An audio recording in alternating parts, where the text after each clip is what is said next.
आप सभी का स्वागत है। मैं हूं सुमित और वीकली एक्सपायरी का दिन, जबकि भारतीय बाजारों के अंदर आज उतार चढ़ाव ज़्यादा देखने को मिला। शुरुआत फ्लैट, फिर धीरे धीरे रफ्तार पकड़ी लोअर लेवल से मार्केट्स ने। एक समय में निफ्टी बैंक हरे निशान में भी किया और निफ्टी में भी लोअर लेवल से एक अच्छी रिकवरी आई थी, लेकिन वापस सेकंड हाफ के अंदर तेज बिकवाली आते हुए दिखाई पड़ी। और जो बिकवाली थी वो फ्रंट लाइन इंडेक्स के साथ साथ इस बार मिड कैप स्मॉल कैप में भी आते हुए दिखाई पड़ी। इसलिए थोड़ा सा ईज आउट हुआ मिड कैप स्मॉल कैप, जो कि फर्स्ट हाफ की रफ्तार या तेजी जहां पर देखने को मिल रही थी।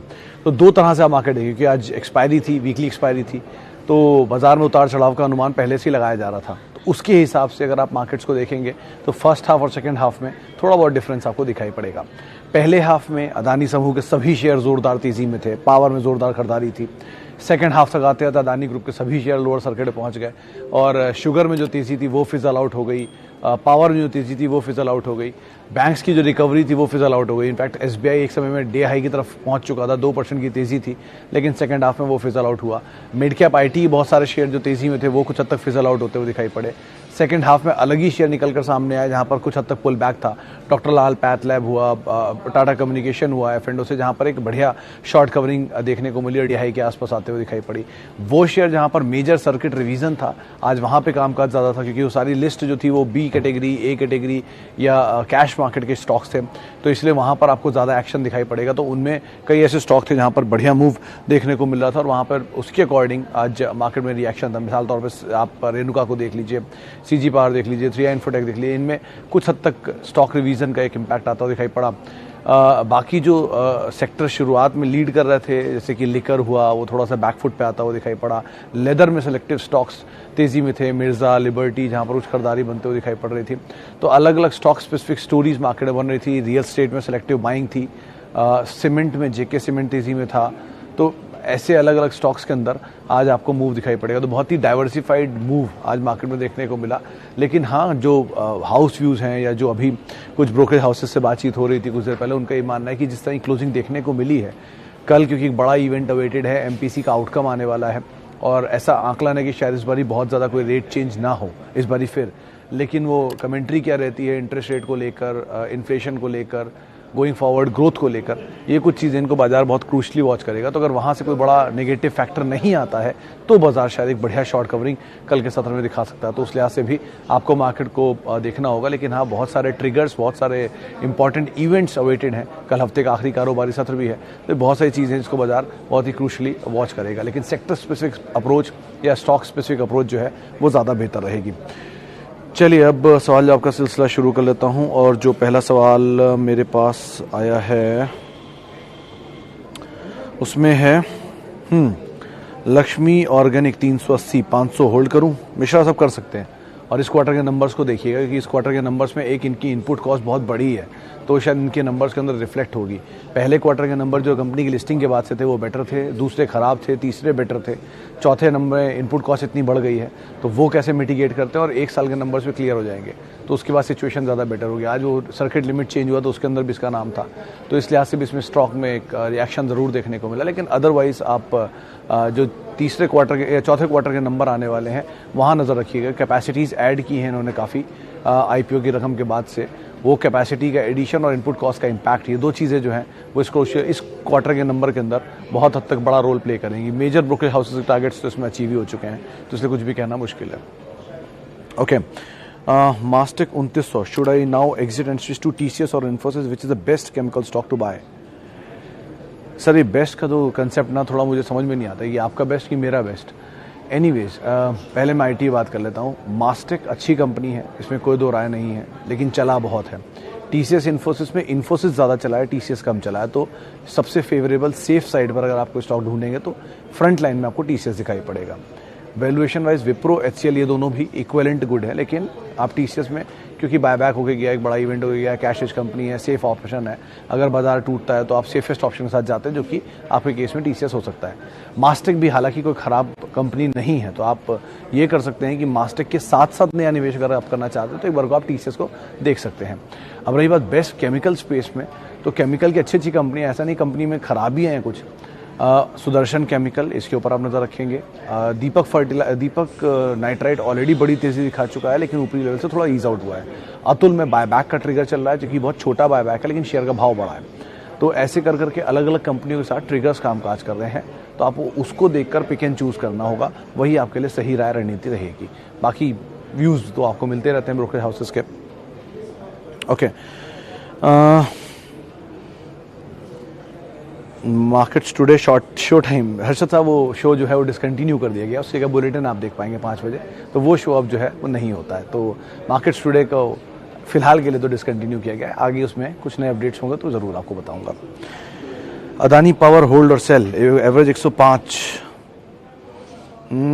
दीक्षित साहब, अदानी पावर के केस में एक बड़ी इंटरेस्टिंग चीज़ मैंने कल नंबर्स में देखी थी।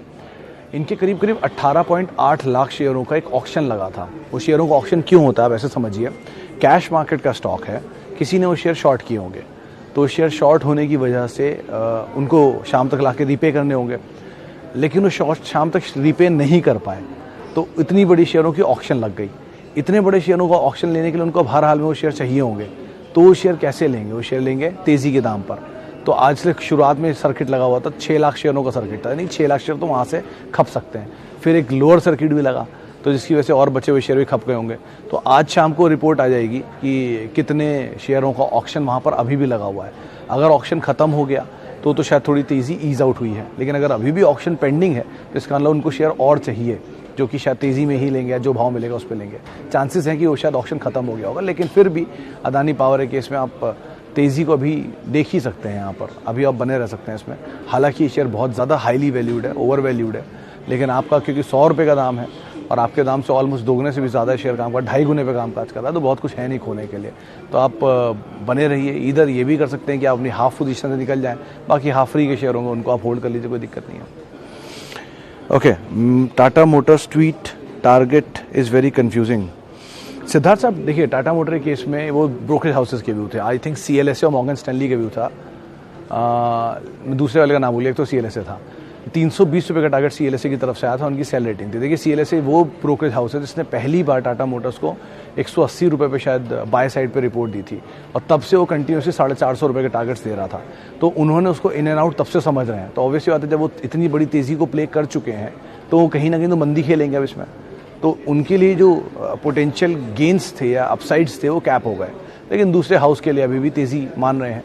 तो इसीलिए दोनों का व्यू है, फंडामेंटल व्यू है, किसी का तेज़ी किसी का बुरा, मतलब बाजार इसीलिए चलता है कि कोई तेज़ी मानता है कोई मंदी मानता है। लाइक वाइज CLSA मंदी में था और शायद मॉर्गन स्टैनली तेज़ी में था। Having said that, EV space के लिए दोनों ही काफ़ी बुलिश हैं।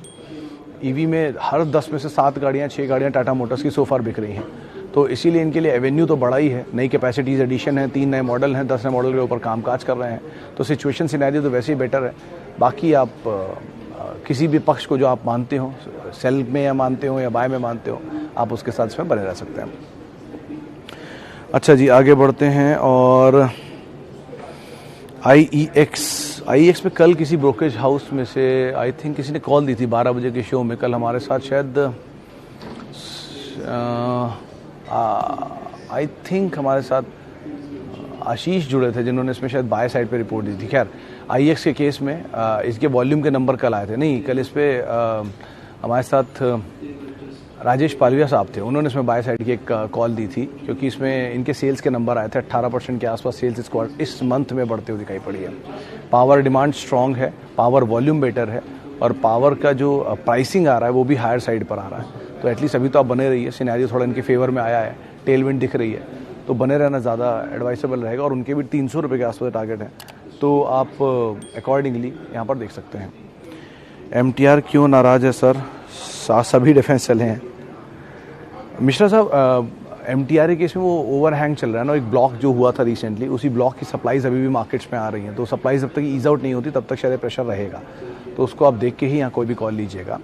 हाउस व्यूज़ के ऊपर करीब 1800 के टारगेट थे, शायद निर्मल मांग की रिपोर्ट थी। दूसरा, उमा एक्सपोर्ट के केस में आज ही लिस्ट हुआ है, आज तो सर्किट था। ये मेजरली ट्रेडिंग के लिए कामकाज करती हैं जितनी बड़ी ऑयल कंपनीज हैं, मिसाल तौर पे अदानी, रुचि से, दोनों इनके क्लाइंट्स हैं, लेकिन छोटा इक्विटी साइज़ है और इसीलिए शेयर ज़्यादा सर्किट में भी रहा था आज। तो बेटर यही है कि आपको तेज़ी मिलती रहे, थोड़ा थोड़ा प्रॉफिट लेते रहिए, कि अभी नई लिस्टिंग है, नंबर्स देखे नहीं है तो कुछ भी कहना मुश्किल है। कि पहले तो नंबर ठीक है, DRSP में मेंशन हो ही जाता है, लेकिन अदरवाइज लिस्टिंग के बाद के नंबर्स, सिनेरियो पे कामकाज बहुत कुछ होता है लॉन्ग टर्म में देखने के लिए। नियर टर्म के लिए लिस्टिंग गेन आपको मिल ही रहा है, तो आप उसके हिसाब से कॉल ले सकते हैं। Okay, right time to buy TCS? Patel साहब, मेरे हिसाब से देयर इज नो, हमेशा राइट टाइम ही होता है किसी भी स्टॉक का, there is no wrong time किसी भी स्टॉक के लिए जो अच्छी है। ऑब्वियसली बात है, आज किसी ज़माने में 1300 रुपये भी TCS था, तब भी वो महंगा ही दिखता था। 700 रुपये में जुबिलेंट फूड महंगा ही था। ऐसे ही एन नंबर ऑफ नाम गिना सकता हूँ मैं आपको। 800 रुपये में रिलायंस महंगा था, HUL था 1900 रुपये महंगा। तो लाइकवाइज ये स्टॉक कभी ना कभी उन दामों पर रहे हैं और वो तब भी महंगे ही कहलाते थे, लेकिन ओवर पीरियड ऑफ टाइम उन्होंने उस दाम को सस्ता कर दिया कि अर्निंग ग्रोथ है। तो अर्निंग जैसे से EPS बढ़ेगी, PE अपने आप नीचे आ जाएगा, PE नीचे आ जाएगा तो वैल्यू बाय हो जाएगा, वैल्यू बाय होते ही लोग उस पर टूट पड़ेंगे। तो लाइकवाइज अगर TCS को आप अच्छी कंपनी मानते हैं, गुड कॉर्पोरेट गवर्नेंस है, ग्रोथ अच्छी है, लार्जेस्ट IT प्लेयर है और TCS टाटा का ज्वेल है, तो इतना कुछ कहने के बाद अगर आप उसको बेहतर कंपनी मानते हैं तो कोई भी दाम उसके लिए कोई ख़राब दाम नहीं है। लेकिन हाँ, ये है कि आप एक बार में पूरी छलांग मत मारिएगा उसमें। अगर आप 10 share, 20 share, 100 share, 500 share, 1000 share लेना चाह रहे हैं तो अपनी बाइंग को छोटे छोटे चंक्स में कन्वर्ट कर लीजिए, 10-10 शेयरों के चंक्स में या 2-2 शेयरों के चंक्स में या 5-5 शेयरों के चंक्स में, और आप उसके हिसाब से थोड़ा थोड़ा माल यहाँ ले सकते हैं, ताकि अगर कोई भी नीचे का दाम मिले तो आपका एवरेज थोड़ा सा ईज आउट होता हुआ दिखाई पड़े। अदानी पोर्ट 874 क्या करें? इमरान साहब, ये पूरा स्पेस का सबसे अंडर परफॉर्मिंग स्टॉक है, पूरे ग्रुप का सबसे अंडर परफॉर्मिंग स्टॉक है। वैसे तो नंबर वाइज ये सिचुएशन में ज़्यादा बेटर है, फिनेंशियल्स इनके ज़्यादा बेहतर हैं, 27 के मल्टीपल पे कामकाज कर रहा है। निफ्टी के सबसे सस्ते PE जिन स्टॉक्स में है उनमें इसका नाम शुमार होता है, लेकिन उसके बावजूद भी ये चलता नहीं है। तो थोड़ा पेशेंस और रखिए, बाकी ग्रुप चला है तो ये भी चली जाएगा। निफ्टी का स्टॉक है, थोड़ी वैल्यू इसको मिले शायद गोइंग फॉरवर्ड, तो बने रहना ज़्यादा बेटर है। वैसे भी नए नए पोर्ट्स पे कामकाज कर रहे हैं, वॉल्यूम इंप्रूव हो रहा है। इस बार का इनका जो टनेज का नंबर इन्होंने दिया था शायद हफ्ता भर पहले या 2 हफ्ता पहले, वहाँ पर भी ऑल टाइम हाई एक्सपोर्ट्स का नंबर या वॉल्यूम्स का नंबर दिया गया था। तो आप बने रहें, ब्रोकर हाउसेस के व्यूज़ करीब 1000 रुपये, 950 रुपये के आसपास टारगेट्स हैं। Apollo hospital and Balaji amine, should they be in ones portfolio? Anil साहब, मेरे हिसाब से, मेरी सीमित जानकारी ये कहती है कि हाँ, होना चाहिए। अपोलो हॉस्पिटल, 72 हॉस्पिटल, 2200 के आसपास के इनके केमिस्ट स्टोर्स, डायग्नोस्टिक सेंटर्स मिला के, एंड करीब 50,000 रुपये पर शेयर, 50,000 रुपये पर बेड का रियलाइजेशन, 68 से 70% के आसपास की ऑक्यूपेंसीज। तो चीज़ें तो इनके फेवर में हैं, जो बाकी फोर्टिस और कोई हॉस्पिटल ऐसा है नहीं जो इनको टक्कर दे पाए सो फार, तो उसमें तो बेटर है ही है। और दूसरा नाम अगर आप बालाजी माइन कर लें तो वो भी, हालांकि वो चला थोड़ा ज़्यादा है, लेकिन फिर भी एटलीस्ट आप उसे रख सकते हैं, वॉल्यूम थिन रहता है, तो उस लिहाज से आप उसको ध्यान रखिएगा। Why Adani stocks not falling? Sir, आज सारे लोअर सर्किट पे थे। Adani green, Adani trans, Adani power, Adani Adani green energy, transmission, port, Wilmar, ये चारों के चारों आज लोअर सर्किट पे। और कितना फॉल आप चाहेंगे? वेट करिए, जब फॉल मिलेगा तब आप लेने की हिम्मत रखिएगा, उस हिसाब से आप देखिए इनको।